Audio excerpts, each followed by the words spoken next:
সান্তাল ভিলেজকে যদি আমরা অ্যাডপ্ট করি বা সেটা নিয়ে আমরা যদি কাজ করি, সেখানে কি কি কাজ করলে ভালো হয় বা কি কি অসুবিধার সম্মুখীন হতে হয় বা কোন কোন জিনিসগুলোতে বিশেষ নজর দিতে হবে, সেটার উপর আমি দু চার কথা আলোকপাত করছি। Hello,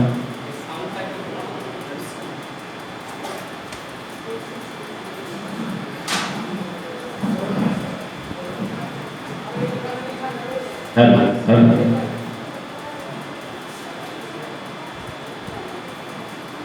hello. তাহলে আমাকে একটা এনএসএস শিক্ষার্থী হিসেবে যে কাজগুলো করতে হবে, আমি যদি কোনো সান্তাল ভিলেজ আমার কাজের ক্ষেত্র হিসেবে বেছে নিই, সেখানে তাহলে আমাকে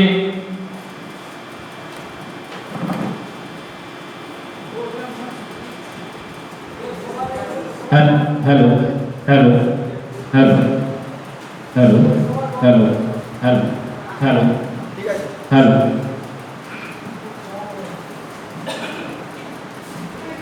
আমরা যে অন্যান্য যে ভিলেজগুলো দেখতে পাই, সেই ভিলেজগুলো থেকে সান্তাল ভিলেজের মানে এখন অনেকটা সেরকম হলেও তাও ক্যারেক্টার দিক দিয়ে কিছুটা পার্থক্য লক্ষ্য করা যায়। এবার সেখানে আমাকে যদি কোনো সান্তাল ভিলেজ নিয়ে কাজ করতে হয়, প্রথমে আমাকে দেখে নিতে হবে সেই সান্তাল ভিলেজ অনেকগুলো গঠন থাকে। আমাদের যেরকম পঞ্চায়েতি সিস্টেম আছে, সেই রকম সান্তাল ভিলেজে মাঝি সিস্টেম বলে একটা সিস্টেম আছে, যেখানে মাঝি, পারগানা, পারানি এই পাঁচজন নিয়ে ওই গ্রামগুলো পরিচালিত হয়। তাই আমাকে সেই সিস্টেম সম্পর্কে জানতে হবে, যেটা হেড অফ দ্য ভিলেজ মাঝি। তাহলে আমাকে মাঝির সাথে সলা পরামর্শ করে অন্যান্য কাজগুলো করতে হয়। এছাড়াও গ্রামের যিনি আরাধ্য দেবতা, সাঁওতালবাসীরা প্রকৃতির পূজারী, সেই রকম যে গ্রামের যে পূজা অর্চনা করেন নাইকের সাথেও সলা পরামর্শ করা যেতে পারে। এছাড়াও ওনার সাথে আরো 3 জন সহকর্মী থাকেন। তাহলে এই সিস্টেমটা আমাকে প্রথমে জানতে হবে। এই সিস্টেমটা আমি জানলে সহজেই ওই গ্রামের মধ্যে গিয়ে আমি আমার যে উদ্দেশ্য নিয়ে গেছি, যে লক্ষ্য নিয়ে গেছি, সেই লক্ষ্যটা লক্ষ্যে পৌঁছানোর দিকে অনেকটা অগ্রসর হয়ে যাব। এছাড়াও যে সাঁওতাল ভিলেজে যে সমস্যাগুলো বেশি করে লক্ষ্য করা যায়, যেটা আমাদের এডুকেশন তো আছে, এডুকেশনের সমস্যা আছে। এছাড়াও গ্রামের মধ্যে লক্ষ্য করা যায় যে কম বয়সী মেয়েদের বিয়ে দেওয়া। তাহলে ওই বিষয়গুলি আমরা যদি লক্ষ্য করি, কেন কম বয়সে বিয়ে দিয়ে দেওয়া হচ্ছে, এর কারণ যদি আমরা অন্বেষণ করি বা অনুসন্ধান করি, তাহলে কারণগুলো যদি আমি অনুসন্ধান করতে পারি, তাহলে আমি এর উপর একটা রূপরেখা তৈরি করে সেটাকে সমস্যার পথে নিয়ে যেতে পারবো। যেরকম গ্রামে একটা মেয়ে যদি হয়তো কলেজ লেভেলে পড়ছে, সেখানে গ্রামের ভাষায় তার হয়তো অনেক বয়স হয়ে গেছে, তার জন্য কোনো পাত্র জুটবে না। আর সাঁওতাল সোসাইটিতে একটা সিস্টেম আছে, যেটা পাত্রীপক্ষের মানুষ কখনো পাত্র দেখতে যায় না আগে ভাবি। আমরা যেরকম আনন্দবাজার পত্রিকায় বা অন্যান্য পত্রিকায় পাত্র চাই, পাত্রী চাই, যে বিজ্ঞাপনটা দেখতে পাই, কিন্তু সাঁওতাল সমাজে ওই রকম সিস্টেমটা নেই। পাত্রীপক্ষ কখনোই আগে ভাগে কোনো পাত্রকে দেখতে যাবে না বা পাত্রের খোঁজ করবে না। সে রাজার মতো বসে থাকবে, পাত্রপক্ষ এসে তাকে দেখবে, যেদিন দেখতে আসবে সেদিনই তার বিয়ে হবে। না হলে তার বয়স পেরিয়ে গেল বা বুড়ি হয়ে গেল, সে বিয়ে করার ইচ্ছা থাকলেও সেটা উপায় থাকে না। তাহলে ওই সিস্টেমটা যাতে আরো সুন্দরভাবে করা যায়, বা পাশাপাশি যেরকম দেখাদেখি চাষ লাগালাগি বাস গ্রামের মধ্যে যে প্রবাদটা আছে, পাশাপাশি ছেলের যদি মেয়ের যদি হয়তো 7-এ 6-এ পড়ছে, তার বিয়ে হয়ে যাচ্ছে, তাহলে সেই গ্রামের একটা মেয়ে যদি কলেজে পড়ে কিংবা ইউনিভার্সিটিতে পড়ে, তাহলে তার মা বাবারও একটা চিন্তা থাকবে যে আমার মেয়েকে কিভাবে উদ্ধার করবো। সেখানে সবারই একটা মেয়ে হওয়া মানে একটা বাবা মার একটা ইয়ে থাকে, যে বোঝাই থাকে, বোঝার মতো বলে। যদিও বর্তমান সমাজ এটাকে স্বীকার করছে না, মেয়েরাই সব দিক থেকে এগিয়ে আছে, সব কল্পনা চালানোর নাম শুনেছে অনেক কিছুতেই। এরকম কয়েকদিন আগে যেরকম মাধ্যমিক দিল একটা মেয়েরা, একটা সোসাইটি থেকে, যে সোসাইটি থেকে তারা প্রথম লোহার টাইটেলটা ছিল, হয়তো পেপারে দেখে থাকবে, সেই লোহারে প্রথম তারা মাধ্যমিক দিল, প্রথম 2 বোন 2 মেয়ে। সব দিক দিয়ে এখন মেয়েরা অনেকটা এগিয়ে আছে। সেই রকম তাহলে ওই জিনিসগুলোকে আমরা যদি রিস্কিউ করতে পারি, তাহলে আমাদের কাজ বা আমরা আমাদের যে স্কিমটা নিয়ে কাজ করছি সেটার দিকে অনেকটা অগ্রসর হতে পারবো। এছাড়াও আরেকটা বড় জিনিস লক্ষ্য করা যায় গ্রামাঞ্চলে কুসংস্কার। কুসংস্কার ভীষণভাবে আচ্ছন্ন, শুধু শিক্ষিত মানে শুধু মূর্খ ব্যক্তিরাই নয়, শিক্ষিত ব্যক্তিরাও এই কুসংস্কারের দ্বারা আচ্ছন্ন।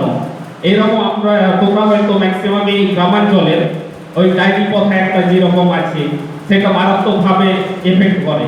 সেখানে বড় বড় ওই পাশাপাশি গ্রামে হয়তো দেখতে পাবে বড় বড় ওঝা আছে, তারা নাকি ঝাড়ফুঁক দিয়ে সবগুলোকে সোজা করে দেয়।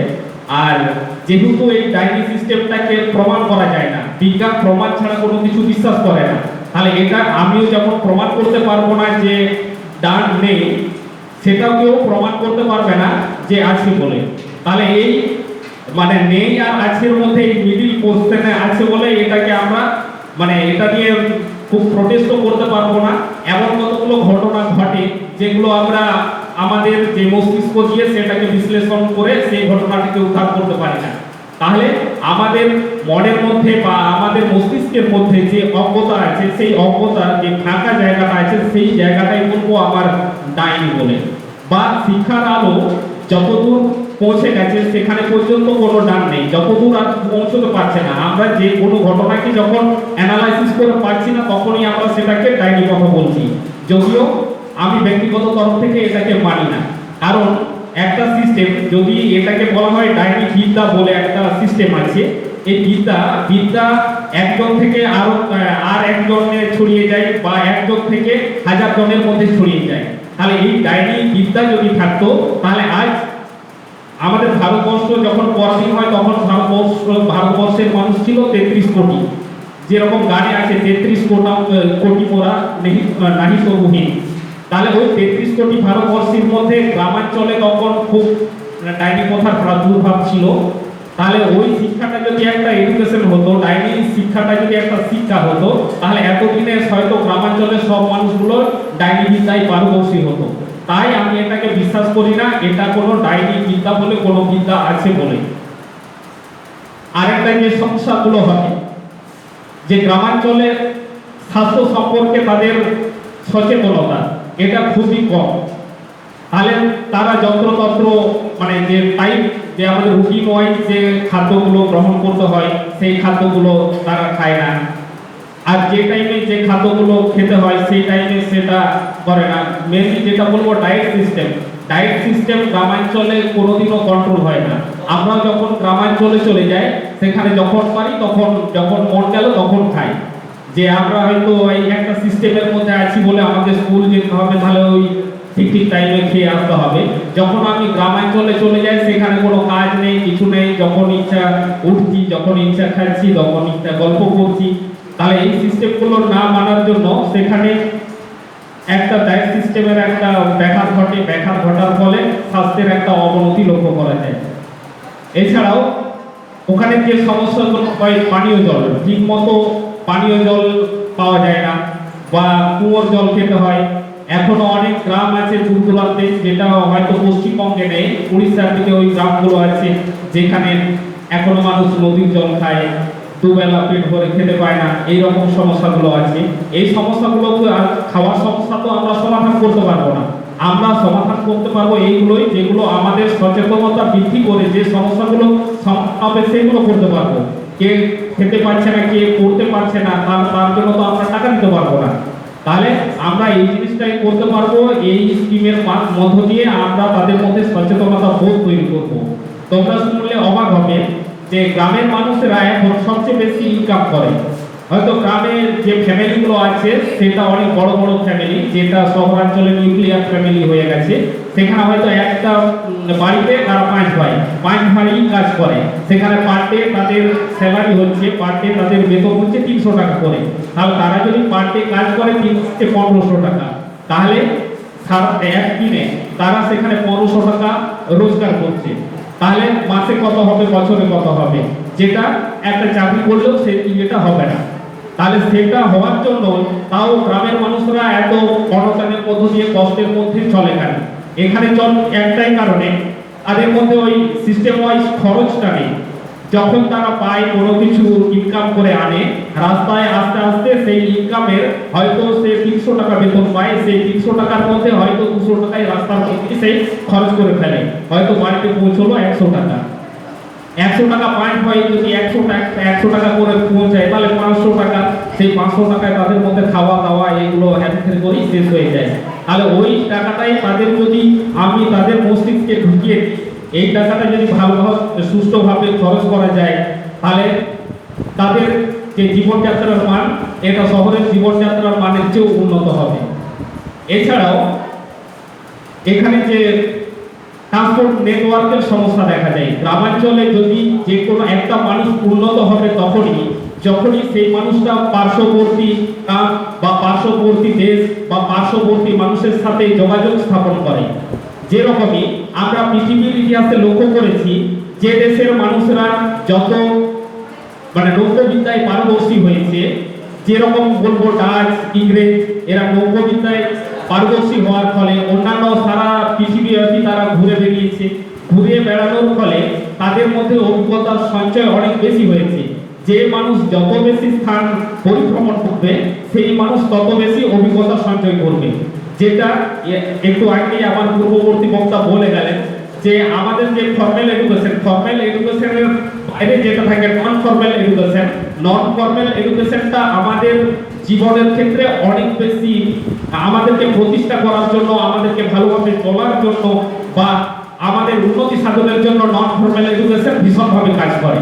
উদাহরণস্বরূপ যেটা বলা যায়, একটা গ্রামের মধ্যে একটা মানুষ হয়তো মাস্টার ডিগ্রি কমপ্লিট করেছে কিংবা গ্র্যাজুয়েট, সেই গ্র্যাজুয়েটের তুলনায় একটা শহরাঞ্চলে এক মানুষ বসবাস করে, সে সাধারণ হয়তো মাধ্যমিক পাস, এই গ্রামের গ্র্যাজুয়েটটাকে সে জল খাওয়াবে, কারণ তার মধ্যে ফর্মাল এডুকেশন হয়তো নেই। শহরাঞ্চলে যে মানুষটা বসবাস করছে তার মধ্যে ফর্মাল এডুকেশনটা নেই, কিন্তু নন ফর্মাল এডুকেশনটা আছে। আর যেটা গ্রামের মানুষের মধ্যে সেটা কম লক্ষ্য করা যায়। তাকে গ্রামের মানুষ একটা হয়তো এই পাশের অঞ্চলের মানুষ, তুমি মাস্টার ডিগ্রি করে কমপ্লিট করে কোনো শহরে গেছো, সেখানে দেখবে 5 পাস করা একটা দোকানদারের কাছে ঢুকে যাবে। তাহলে আমরা যে শিক্ষিত হলে আমাদের সব সমস্যাটাকে সমাধান করে দিতে পারবো, এটা আমি বিশ্বাস করি না। কারণ আমার মধ্যে যদি নন ফর্মাল এডুকেশন না থাকে, মানুষ হওয়ার এডুকেশনটা না থাকে, যেরকম এডুকেশন নিয়ে পূর্ববর্তী বক্তা বলছিলেন, আমাদের এডুকেশন সিস্টেম এখন 4টা স্তম্ভের মধ্যে দাঁড়িয়ে আছে। যে 4টা স্তম্ভ হলো learn to know, learn to do, learn to be, learn to live together. যেটা একটা মিসিং করছিলেন, আমি কোথায় মিসিং করছিলেন খুঁজে পাচ্ছিলাম না। তাহলে এই 4টা স্তম্ভকে যদি আমি ভালো করে রিসিভ করতে পারি, তাহলে এর মধ্যেই আমার ফর্মাল নন ফর্মাল সব এডুকেশন লুকিয়ে আছে। তাহলে গ্রামের মানুষের মধ্যে আসল কথা হচ্ছে এই এনএসএস স্কিমটা, গ্রামে যদি আমরা কাজ করতে পারি, সেখানে গ্রামের মানুষকে যদি আমরা একটা স্তরে পৌঁছে দিতে পারবো, এটা আমার আশা। তাদের মধ্যে সচেতনতা বোধ, থিঙ্কিং পাওয়ার একটা মানুষের যদি না বাড়ে, সে কোনো কিছুই করতে পারবে না। আর আমরা এখন যে সিস্টেমে আছি, যে ফর্মাল এডুকেশনে আছি, এখন শুধু আমরা বিদ্যাকে বহন করছি। রবীন্দ্রনাথের একটা কথার মতো, বিদ্যাকে বহন করিলাম বাহন করিতে পারলাম না, সেই কথাটা মনে পড়ে। গ্রামাঞ্চলের ক্ষেত্রে এটা একদম সত্য কথা যে আমরা বিদ্যাকে বহন করছি, বাহন করছি না। আমরা পাস করার জন্যই পড়ছি, আমরা ডিগ্রি অর্জন করার জন্যই পড়ছি, শিক্ষার জন্য আমরা পড়ছি না। তাহলে ওই সচেতনতা বোধটাকে শেখাতে হবে যে গ্রামের মানুষকে, আমি সব মানুষকে শিক্ষিত করে দিলাম আর আমার সব কাজ হয়ে গেল, তারা ভালোভাবে ডেভেলপ করবে, এটা আমার ধারণা মতে এটা সঠিক নয়। এবার বিভিন্ন মনের বিভিন্ন মত থাকতে পারে, আমার ক্ষুদ্র মস্তিষ্কে এটুকু আমি অনুধাবন করতে পেরেছি, তাই আমি এটা বললাম। আচ্ছা, তোমাদের কি এই গ্রামের পাশাপাশি গ্রামেই বাড়ি? সব শহরাঞ্চলের কেউ নেই? আচ্ছা, গ্রামাঞ্চলে সত্যি করে যদি বলো, গ্রামাঞ্চলে যে ডায়েরি কথাটা, এটা কি তোমরা বিশ্বাস করো না মন থেকে? এই মন থেকে এটা বলবে সেটাই। এটা এটার জন্য যে একটা এমসিকিউ কোশ্চেন, এটাকে হ্যাঁ বললে 1 নাম্বার পাবে, না বললে পাবে না, এইরকম নয়। হ্যাঁ, বিশ্বাস করো তো? হ্যাঁ,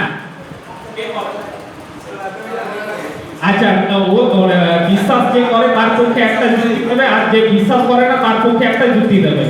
হ্যাঁ, একটা যে বিশ্বাস করে, আচ্ছা বিশ্বাস পেছনের দিকে।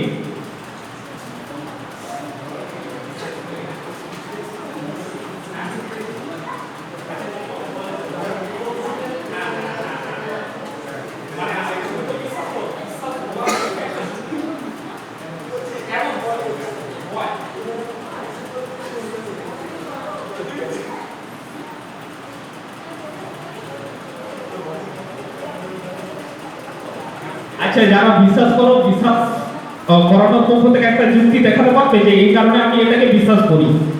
যে কোনো আমরা যুক্তি দিয়ে ওখানে একটা জিনিসকে বিশ্লেষণ করবো। তো আমরা বড় হয়েছি, কলেজে পড়ছি, আমি যে কোনো জিনিসকে মানবো সেটা একটা যুক্তি সহকারে মানবো।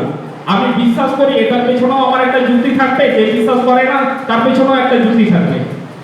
আচ্ছা, তুমি বলো তুমি কেন বিশ্বাস করো না? কিছু নেই।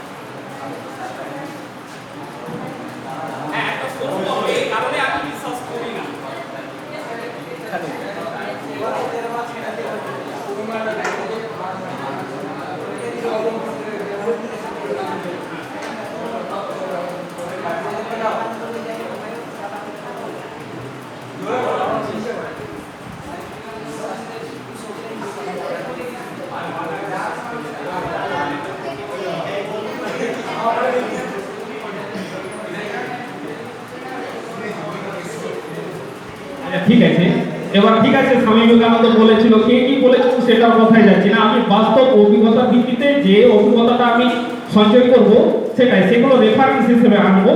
ইনি যখন বলেছেন নিশ্চয়ই কিছু হবে, তাহলে আমি সেটাকে ট্রাই করার চেষ্টা করব। না হলে তো আমার ক্রিয়েটিভিটি, আমার মনের মধ্যে যে ক্রিয়েটিভিটিটা সেটা আমি জাগ্রত করতে পারবো না। যে কোনো সৃজনশীল করতে গেলে আমার যে কোনো রেফারেন্স নিয়ে আমি সেই জিনিসটাকে প্রুভ করার চেষ্টা করব, এবং প্রুভ করার পরে আমি সেটাকে আরো একটা নতুন মাত্রায় যোগদান করব। এটাই আমার কাজ। না হলে তো আমার ওই যেটা স্বামী বিবেকানন্দ যেটা বলেছিলেন, মনের মধ্যে যে আমার সুপ্ত গুণাবলীগুলো লুকিয়ে আছে সেটার বিকশিত করাই হলো শিক্ষা। তাহলে আমি সে যেটা বললো সেটাই যদি আমি বিশ্বাস করি, আমার তাহলে মনের কোনো গুণাবলী তো ইয়ে হলো না। তাহলে আমি কতগুলো একটা চিপসের মতো যেটা লোড করলাম আর থ্রো করে দিলাম। তাহলে আমার মনের মধ্যে যে জিনিসটা আছে সেটার দ্বারা আমি সেটাকে অ্যানালাইসিস করব। তাহলে এখানে একটা ডিবেটিং এর যে কেউ না ঠিক ঠিক বলতে পারছো না যে বিশ্বাস করো কি করো না, তার মানে মনের মধ্যে একটা তো ভীতি আছে, কি করো। আচ্ছা, ডাইনি হয়তো ওই প্রভাবে হয়তো প্রভাবিত হয়েছো, বা ওই ডাইনির খপ্পরে পড়েছো, এরকম কোনো পার্সন?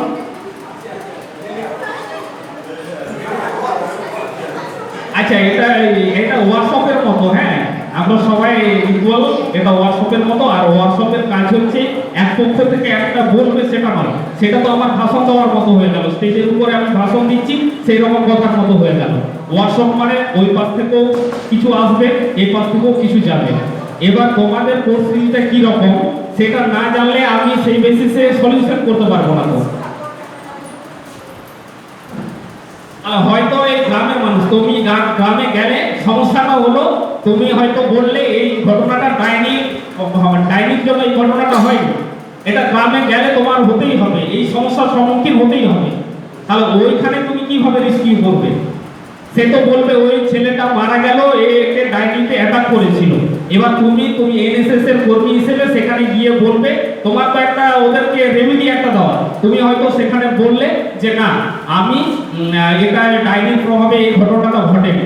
তাহলে এবার সে তোমাকে জিজ্ঞেস করবে কেন ঘটেনি কি না। হ্যাঁ, এটা হলের মধ্যে বলছি ঠিক আছে, কিন্তু ফিল্ডে গেলে এই সমস্যাটা আরো প্রকাণ্ড হিসেবে দেখা দেবে। তাহলে ওই সমস্যাটা যদি আমি রেস্কিউ করতে পারি, মেনলি ডাইনি সমস্যা, তারপর কম বয়সে মেয়েদের বিয়ে দেওয়া, তারপরে ঠিক মতো আমাদের যে ইনকামটা করি সেভাবে ঠিক মতো খরচ খরচা করা, এই সমস্যাগুলি তুমি যদি গ্রামের মানুষের মধ্যে একটা সিস্টেমে করে দাও, তাহলে সেই গ্রাম দেখবে অনেক উন্নত হয়ে গেছে। তাহলে কি মনে মনে আছে তো? বিশ্বাস করো। হ্যাঁ হ্যাঁ, এটা তো বিশ্বাস করে সবাই, কিন্তু কেউ বলছে না।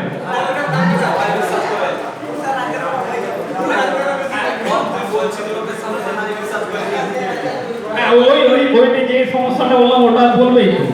তুমি কলেজে গিয়ে আরো অনেক কিছু সমস্যা। হ্যাঁ,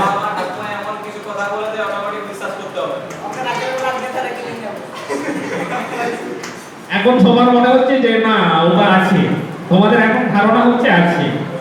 হ্যাঁ, তাহলে হ্যাঁ, আর সবাই বলে আছে তাই আমরা বিশ্বাস করি। আমরা সবাই রাজা, আমাদের এই রাজার রাজত্বে। হ্যাঁ, সবাই রাজা।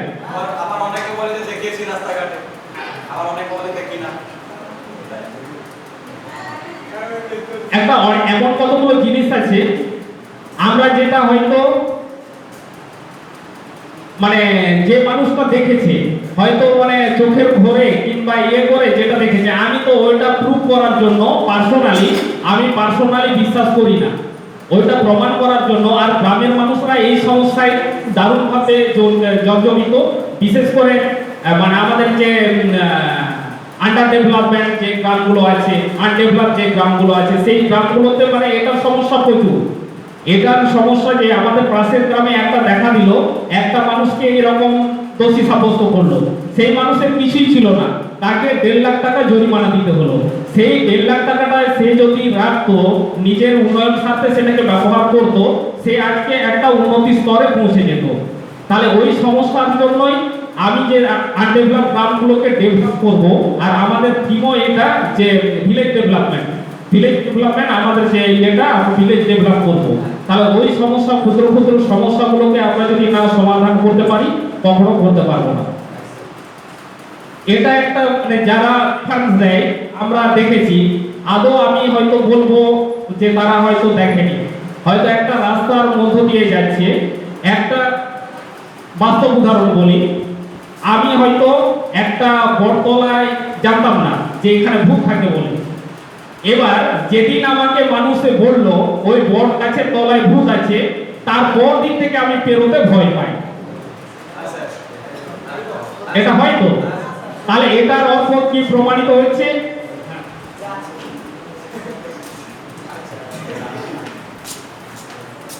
এটার অর্থ আছে,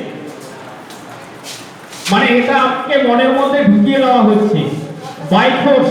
আমাদের মাইন্ড 3 রকমের হয়, যেটা আমাদের conscious mind, subconscious mind, super conscious mind. এই যেরকম আমাদের কনসাস মাইন্ড নিয়ে চলছি, সাবকনসাস মাইন্ড আছে, মানে জ্ঞাত সারে অজ্ঞাত সারে। তাহলে অজ্ঞাত সারে আমার জানার, আমার জানার মানে আমার জানার বাইরে সেই জিনিসটা আমার অজান্তেই আমাকে আমার মনের মধ্যে, মাইন্ডের মধ্যে আমার এফেক্ট পড়ে গেছে, এইখানে বট গাছের তলায় ভূত আছে। তারপর দিন থেকেই আমি ভয় করতে আরম্ভ করলাম। তাহলে ওই রকম যদি হতো, তাহলে তার আগে আমি ভয় করছিলাম না কেন? হ্যাঁ, জানতে না। তাহলে তুমি যদি এখন বিশ্বাস করো ডাইনি নেই, তাহলে কোনোদিনও তোমাকে আক্রমণ করবে না, এটা তো ঠিক। তুমি জানতে না বলে সেখানে ভয় করছিলে না, তাহলে তুমি যদি একদিন জানতে পারো ডাইনি নেই, তাহলে কোনোদিনও তোমাকে ডাইনি অ্যাটাক করবে না, করবে না। ওই করলে মানে তোমার মনে হচ্ছে মানে তোমার অজ্ঞাত স্থানে সেই জিনিসটা ঢুকে গেছে। স্যার, হ্যাঁ, একটা জিনিস ভেবে পাচ্ছি না, আমরা গার্জেন আমাদের কোন জিনিসটা নিয়ে বোঝাচ্ছে কেন যে আছে বা কি। এবার আমরা যতদিন যাচ্ছি আমরা একটা জিনিসকে নিয়ে অ্যানালাইসিস করছি, সেটার জন্য আমরা গবেষণা করছি, ওই কারণে গবেষণার জন্য এমফিল আছে, পিএইচডি করা হচ্ছে। তাহলে একটা তোমার হয়তো যে গার্ডিয়ান, তোমার চেয়ে বড় বিশিষ্ট ব্যক্তি, তার থিঙ্কিং ক্যাপাসিটি সে যতটুকু অনুভব করতে পেরেছে, সে তার অনুভবের পরিপ্রেক্ষিতে তোমাকে ওই ঘটনাটা বলেছে। এবার তোমার কাজ হচ্ছে উনি যেটা অনুভব করেছিলেন সেই অনুভব শক্তিটা কি সত্যিই ঠিক ছিল? আজও তো অনেক কিছু নিয়ে আমরা ধন্দে আছি, যে তাজমহলটা শাহজাহানের মৃত কবর নয়, অনেক কিছু নিয়ে এখন মানুষ সেটাকে করার যে আসল ঘটনাটা কি ঘটেছিল, মোগল আমলে কি হয়েছিল, তারপরে কি হয়েছিল, সেটার জন্য তো মানুষ গবেষণা করছে।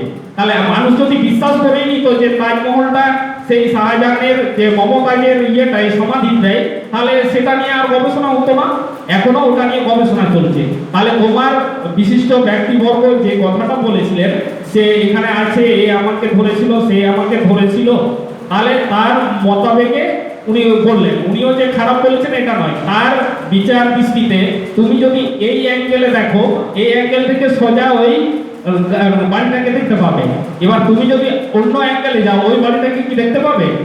তাহলে উনি এই অ্যাঙ্গেল থেকে ডাইনিকে দেখতে পেয়েছিলেন, তুমি অন্য অ্যাঙ্গেলে দেখার চেষ্টা করো যদি ওই বাড়িটাকে দেখতে পাচ্ছ কিনা, বা তার দৃষ্টিভঙ্গিতে উনি ওই কথাটা বললেন। এবার তোমার দৃষ্টিভঙ্গিতে বা পরবর্তীকালে আরো আমাদের যে উত্তরাধিকার আসবে, এবার তাদের দৃষ্টিভঙ্গিতে কি হতে পারে ভবিষ্যৎ, ওগুলোকে বলে ভবিষ্যৎ, যাদের সুপার কনসাস মাইন্ড আছে, ভবিষ্যৎবাণী করতে পারে, তারা অ্যানালিসিস করতে পারেন আজ থেকে 100 বছর পরে কি হবে।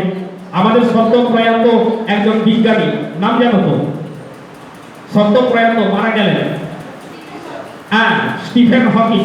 স্টিফেন হকিং নড়তেও পারতেন না, চড়তেও পারতেন না, কথাও বলতে পারতেন না, তাই তিনি বিজ্ঞানী। তাকে অনেক জামাই আদরে তাকে রাখা হয়েছিল, কারণ উনি যে ওনার যে থিঙ্কিং পাওয়ার, ইটিসি মানে জানো ওটা ব্যঙ্গ, হ্যাঁ, এক্সেট্রা, ওটা এক্সেট্রা আর ব্যঙ্গ করে বলা হয় end of thinking capacity, etc, end of thinking capacity.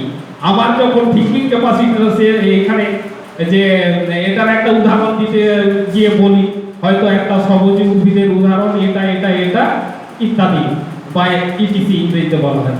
আচ্ছা, যাই হোক, উনি এবার যে বাণীগুলো করে দিয়েছিলেন, ওনার বাণীটা মানে উনি যে দৃষ্টিভঙ্গিতে করে গেছেন, বা উনি যে ব্ল্যাক হোল নিয়ে আর হয়তো পড়বে, দেখতে পাবে, বিজ্ঞানের থিওরি তো এগুলো সাধারণ মানুষের ঢুকবে না, আমারও মাথায় সেরকম ভাবে ঢোকেনি। ব্ল্যাক হোল নিয়ে করেছিলেন, অনেক কিছু নিয়ে করেছিলেন। তাহলে সেই মানুষটা, আমরা তো মানে তোমার ক্লাসের মধ্যে হয়তো একই বয়সে সব ছেলে মেয়েগুলো আছে, কেউ হয়তো ডক্টর ইঞ্জিনিয়ার হচ্ছে, কেউ বিজ্ঞানী হচ্ছে, আর কেউ সাধারণ গ্রামে বসবাস করছে, সেই কিছুই করতে পারছে না। তাহলে আমার যে যেটা হবে, তোমার যে এখানে যুক্তিটা হবে, এবার তুমি যদি বিশ্বাস করো তাহলে ডাইনি আছে, এখানে সমস্যাটা আরো বাড়বে, কমবে না কোনোদিন, বাড়বে। এই কারণেই তাহলে ওকে ডাইনি বলে, ও ডাইনি বলে আমাদের ছেলেটাকে খেয়ে নিল, তাহলে একে এত পরিমাণ জরিমানা টাকা দিতে হবে। এবার তুমিও, যেহেতু ওটা প্রমাণ নেই, ও যে খাবে ও ডাইনি, এটা কি তুমি কোনোদিনও প্রমাণ করতে পারবে? তাহলে যে জিনিসগুলো তুমি প্রমাণ করতে পারবে না, সেই জিনিসগুলো নিয়ে নাড়াচাড়া না করাই ভালো। তাহলে ও বিনা দোষে তো সে তাকে দোষারোপ করতে পারে যে ও আমার ছেলেটাকে খেয়েছে, কিংবা এর জন্যই ওর কুনজর রেখেছে, এর জন্যই আমার এই উন্নতি হয়নি, এর জন্যই আমি চাকরি পাচ্ছি না, এই জন্যই আমার চাকরির আগে জ্বর হয়, এর জন্যই আমার বুদ্ধি কমে যাচ্ছে, এই সকল সমস্যাগুলো হয়তো। তাহলে যে জিনিসটা নিয়ে প্রমাণ করা যাবে না, সেই জিনিসটা নিয়ে কোনোদিন কাজ করাও যাবে না, আর সেখান থেকে কোনো সমস্যাও সমাধান করা যাবে না। তাহলে তোমাকে কাউকে যদি মনে মনেও থাকে, এটাই অঙ্গীকার করতে হবে, এটাই প্রতিজ্ঞা করতে হবে যে ডাইনি বলে কোনো জিনিস নেই। তাহলে নাহলে সামান্য একটা জ্বর হলো, মাথা ব্যথা হলো, সেই ডাইনি নিয়ে বিবাদ, মারামারি, এমনকি খুন খারাপিও হয়েছে। হয়তো 3-4 বছর আগে আমাদের শালবনী ব্লকের একটা গ্রামে এটা নিয়ে 10 জন হতাহত হয়ে গেছিল, ওই ডাইনি প্রথা নিয়ে। সেখানে শালবনী রুরাল হসপিটালে তাদেরকে ভর্তি করা হয়েছিল। তাহলে এই সমস্যাটা তুমি কিভাবে সমাধান করবে? এই জিনিসটা সত্যি বলছি, আমার অন্তর থেকে বলছি, ডাইনি বলে কোনো জিনিস নেই। এবার অন্ধকার সেখানেই থাকে যেখানে আলো পৌঁছতে পারে না, ডাইনি প্রথা সেখানেই থাকে যেখানে মানুষের মানে মস্তিষ্ক বা বিশ্লেষণ শক্তি কাজ করতে পারে না, সেটাই, তাহলে কোনো কিছু নয়। আর একটা যেটা সমস্যা হয়, মানে সোর্স অফ ড্রিঙ্কিং ওয়াটার, জলের সমস্যা দেখা যায়। অনেকগুলো গ্রামে হয়তো পানীয় জল নেই, বা পানীয় জলে আর্সেনিক আছে কিনা, অন্যান্য জিনিস আছে কিনা, যে সাদা দেখালেই যে সেই জলটা খাওয়া যাবে, এটা এমন কোনো কথা নয়। সেটার মধ্যে কত পরিমাণে আবার আয়রন আছে, কত পরিমাণে আর্সেনিক আছে, লক্ষ্য করা যায় ম্যাক্সিমাম প্রায় সব জলেই সামান্য সামান্য পরিমাণ আর্সেনিক লক্ষ্য করা যায়। সেই আর্সেনিকের মাত্রা যখন আমার একটা বিপদ মাত্রার বিপদ সীমার কাছে পৌঁছে যায়, তখনই সেটাকে বলা হয় যেটা এটা আর্সেনিক যুক্ত জল। না হলে সব জলের মধ্যে কিছু কিছু আর্সেনিক লক্ষ্য করা যায়। আচ্ছা, আমাদের লাঞ্চের টাইম হয়ে গেছে। এবার এর পরবর্তীতে যদি কোনো পাওয়া যায় তখন বলবো। সবাইকে ধন্যবাদ। কেমন লাগলো?